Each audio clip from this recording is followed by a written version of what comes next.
Hi, it's Tracy. I'm just doing another video this weekend. I'm still up in Bewdley, and before I head back home I just wanted to drop on and talk about the topic of safety and time on our own. So I've been fortunate enough to have a couple of days away from the family, mainly because I've been doing a training event. If you've watched my other videos, then you'll understand that I've been working on an online course that's been in Eastern time, so it means I've been having some late nights. So I decided to bring myself up to my apartment in Bewdley. This is one of the reasons I bought the apartment, not only for me to use for holiday let and for transferring me, but also so I'd got my bit of space. So having space and having time on our own is really important. But what I will say is we need to feel safe. Now, remembering back to when I was at my worst, I actually didn't want to be on my own. I didn't feel that I was safe. I was worried I was going to, have a panic attack. I was worried that I was actually really ill at the time. I didn't like the thought of being on my own. So whether you're ready to take time out and be on your own or not at the moment, it is something that you need to do. It is one of the milestones in transforming me, and whether that's a go away, be on your own, stay away overnight, or whether it's what I'm going to call a play date. Okay, so the concept of play and going and enjoying ourselves is really real. It's important for our mental health. And what I will be encouraging you to do is to go and find an activity, go and do something, whether it be, going and enrolling in a pottery class, or something that you've maybe always wanted to do. It may just be going and visiting a particular stately home, or it might be that you want to go and watch a film. Whatever it is, I want you to take some time to go and do it on your own, okay? Not to go with a friend. Now, if you're a regular kind of person who goes to the gym and you're still doing that kind of pastime, then that's brilliant. If you live on your own, then you might even be feeling lonely. You may even want some company. But what I do need you to do is to go out and find a new activity. Go and actually find something that is new and different. So part of the challenge is getting the adventure back into our lives, understanding what's going to make us happy, and going and trying new things, maybe going and fulfilling dreams, is part of what makes us happy. And if you're denying yourself that at the moment, then I will be encouraging you to go and try new things. Go and try new things on your own. You know, if at the moment you're stuck in and, it's panic and fear that's ruling your life, then it might be that the first thing you do is just go out on a shopping trip on your own. Maybe you need to take yourself out shopping, maybe treat yourself to some new clothes. Just go and venture outside. One of my other videos was a walk that I did. And you know what makes you feel safe at the moment. And I don't want to, say to you, right, tomorrow you've got to go and do this and be on your own, and for you to suddenly feel unsafe.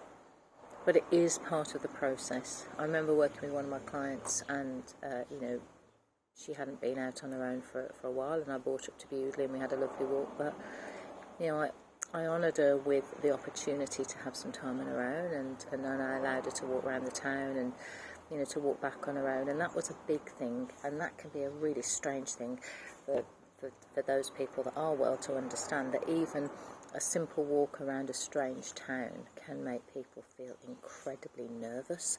It can really bring up anxiety because of the past. With people who maybe have, been threatened or had abuse and that kind of thing. Even strangers can make us feel very uncomfortable. So start having a think about what sort of thing you could do, and do soon. Not way into the future, but do soon. That would be you going out on your own.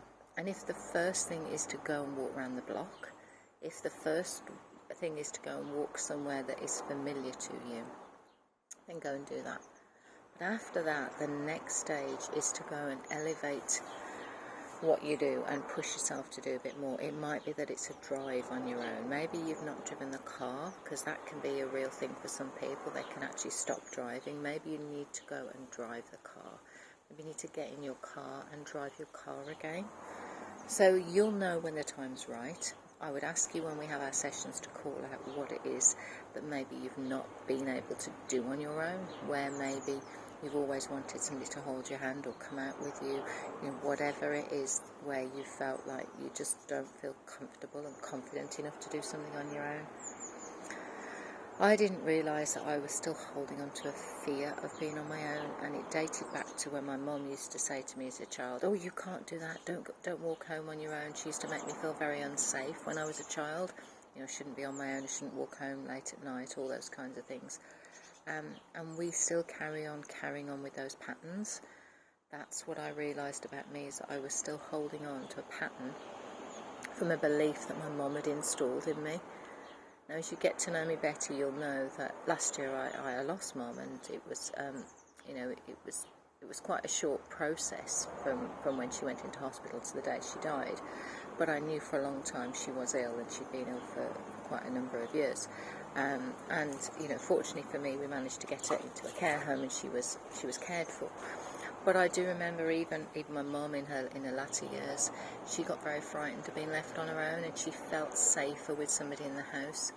And that can be a very real thing for people. So just notice how you feel about being on your own. Notice whether you're comfortable with it and you're okay with it. And if you are, great, well done, you're already in quite a good place. If you're not, if you can't get in a car and drive on your own, if you can't drive, then that's a different story. But if you have passed your test and you're not driving, that means your confidence has gone. Your confidence has gone, and we need to bring that back. We need to get that back for you. So think about what it is that you really do want to do that could be on your own. I started taking myself back off to exercise classes. I joined a yoga class. Hadn't done that for a long time, and it really does help.